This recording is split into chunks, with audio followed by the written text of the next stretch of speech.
Hello, hi, and welcome back. The next topic is carbon sequestration.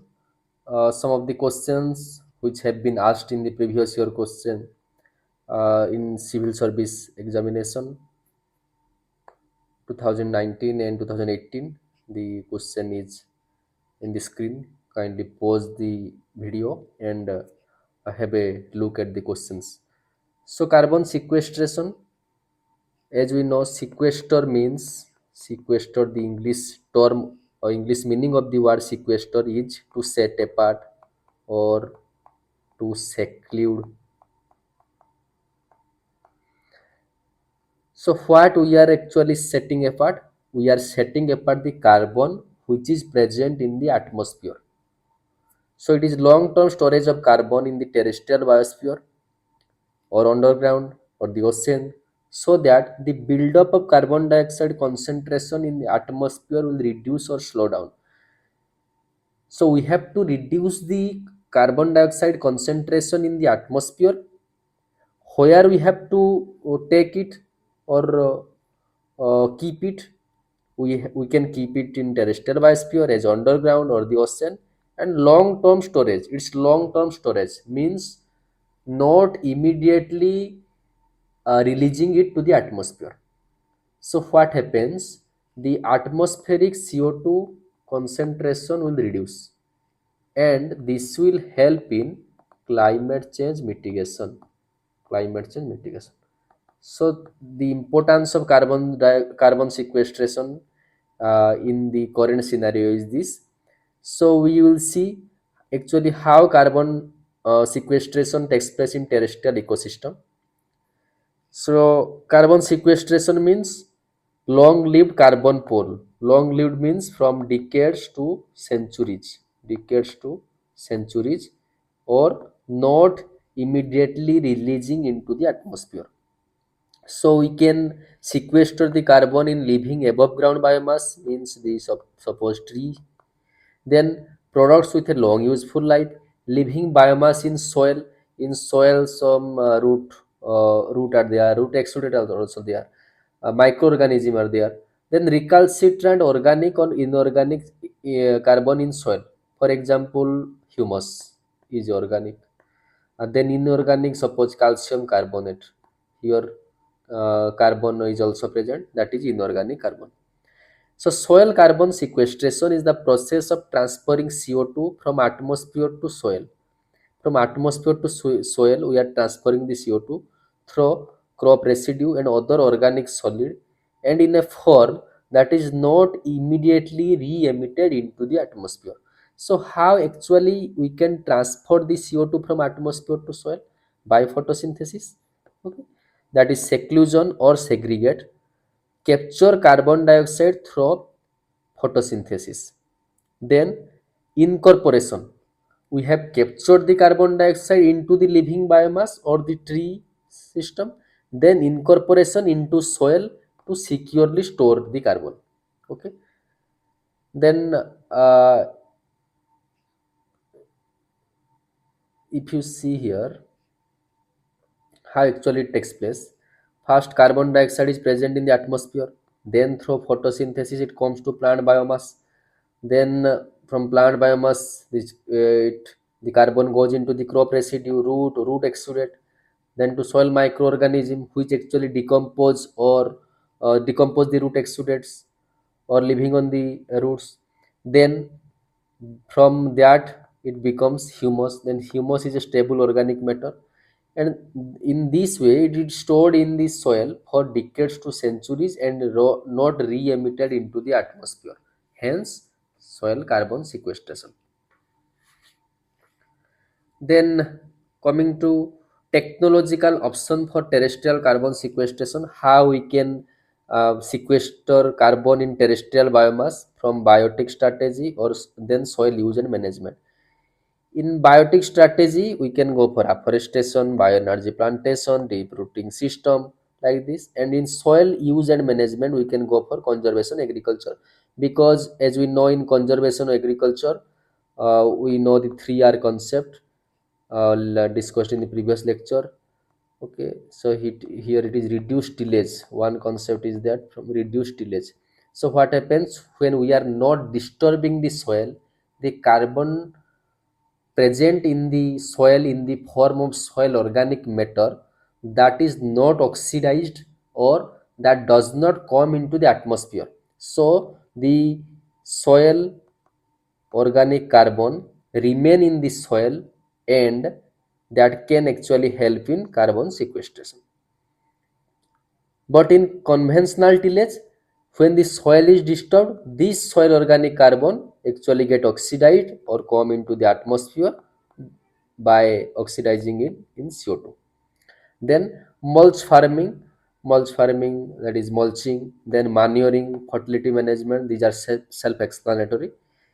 Then one in the PYQ we have seen, it has come once, role of cropping system for improving carbon sequestration. So how cropping system actually helps? As we know, in agricultural soil, soil organic carbon is there, and in the form of soil organic matter.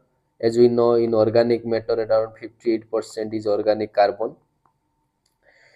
So then soil or carbon is inorganic carbon, organic carbon, and inorganic carbon here we cannot do much because that is actually as per geology, suppose calcium carbonate, magnesium carbonate, like that. And in organic carbon, it is around 1500 gigaton. That is almost three times than that stored in the terrestrial biomass. This is important. If in the terrestrial biomass, suppose tree system, the total carbon present in the world is 500 to 600 gt, but in the soil the organic carbon amount is 1500 gt. That means it is almost three times that of the terrestrial biomass, and two times than the amount stored in the atmosphere. In the atmosphere, the carbon is around 700 to 800 gt, and in the soil it is 1500 gt. So that is the importance of soil organic carbon and soil carbon sequestration. If in exam anything related to soil carbon sequestration comes, then we should write this point. Then organic carbon concentration in surface soil depends on what? Total crop residue input. So that crop residue input, we have to check whether these are actually remain on surface or incorporated into the soil. Because when these crop residue are incorporating in the soil, then they can actually sequester carbon. But if those crop residue remain on the surface, for example, if we put compost on soil surface, then that is actually of no use, because within very less time period, those carbon from those compost will be volatilized or oxidized as CO2 and lost into the atmosphere, and CO2 is a greenhouse gas. So whenever we are applying any manure or compost, we have to incorporate into the soil. Okay. Then cropping system, how actually cropping system helps in carbon sequestration? Because by cropping system we can actually increase the biomass, and when biomass will be increased, then definitely photosynthesis will be increased, and then carbon sequestration will also increase. The first system is crop rotation with legumes. uh, it will increase the biomass production. Crop rotation in legume means, for example, previously we were doing rice wheat, then now we are doing rice, vegetable and legume. So what legume actually does, suppose rice chickpea, then maize cowpea. So legume has more root biomass. Okay, so we have seen in the this is one of the approaches of carbon sequestration. Then biological nitrogen fixation, residue addition, and it increases soil organic carbon. Then intercropping, how actually it helps? Intercropping is efficient utilization of sunlight also takes place here, so productivity increases. Okay, we can say land use efficiency increases, so productivity increases, biomass accumulation increases, then carbon sequestration takes place. Then reducing the fallow period. So when there is, suppose in one season that is fallow, in another season some of the crop is there, and that crop actually some photosynthesis will be there, some biomass accumulation will be there, some carbon sequestration will be there. Then growing catch crop between the main crop season. For example, uh, summer crop is harvested and kharif crop is not sown, so within that gap we can take a mung bean, suppose short duration mung bean, so that is a catch crop. Then actually our purpose is increasing the cropping intensity, okay, by taking catch crop or reducing the fallow period by increasing the by intercropping. Then cover cropping we know, companion cropping or nursing effect, okay. Then intercropping system, one example can be suppose sorghum or her, okay. Here we are taking one pulse. So sorghum or her intercropping system, the sorghum actually dominate in the early growth phase, and as its growth is faster. But in arhar the growth is slow growing phase initially, but in the latter it is a dominant one. So there will be no competition, then optimal productivity will be there, and that will lead to carbon sequestration by increasing the biomass. Then mixed cropping system, for example in we know common example American three sisters, maize, bean and cucurbit, okay, grown simultaneously. So what actually happens, this helps in optimal productivity in the above ground biomass, in the lower ground or underground biomass. So definitely carbon sequestration will be more. Okay, so I think this is something about carbon sequestration. We can link the carbon sequestration with the climate change also. Okay, so if in question it is asked how agricultural practices helps in carbon sequestration, we can write those things, that inclusion of legumes, intercropping, what we have seen just earlier.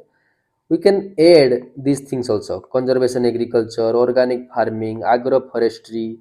Okay, in one of the previous year question it has been asked that how forestry helps in carbon sequestration, we can write, I think. Then crop diversification, in the last video we have seen how crop diversification leads to carbon sequestration. Then integrated nutrient management, okay. I think this is something. If any doubt still is there, kindly ask in the comment section. Thank you.